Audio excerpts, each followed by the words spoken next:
नमस्कार मित्रों, अमारी एटी न्यूज चैनल में तमारुं स्वागत है। अत्याરની मोटी खबर मળી રહી છે।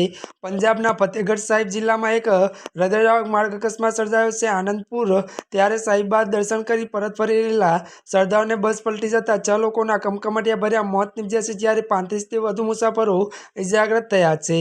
त्यारे मित्रों बात करीए तो तमाम घायलोने तात्कालिक सारवार माटे नजीकनी होस्पिटल खसेडवामां आव्या छे। मळती विगतो अनुसार मित्रों वधु जणावी दઈએ के बात करवामां आवे तो माहिती मुजब बस में आश्रे 35 થી 40 मुसाफरो सवार था। आ तमाम सरदारो आनंदपुर साहिब खाते माथुं टेकीने पोताना गाम मेन बांजरी परत फरी रह्या हता। आ दरमियान बसी पटाणा त्यारे नजीक ड्राइवरे बस परनो काबू गुमावता बस पलटी खाई गई हती। त्यारे वधु जणावी दઈએ के अकस्मातनी जाण थतां ज स्थानिक पोलीस अने वहीवटी तंत्रनी टीम घटना स्थळे पहोंची अने रेस्क्यू ऑपरेशन त्यारे मित्रों हाथ धर्युं हतुं। जी आ मित्रों अत्याરની सौथी मोटी अने दुखद खबर मળી रही छे। त्यारे मित्रों आजना माटे बस आटलू ज। अमारी चेनल में नवा होय तो अमारी चेनल ने मित्रों तमे लाइक शेर और सब्सक्राइब करी देजो। धन्यवाद।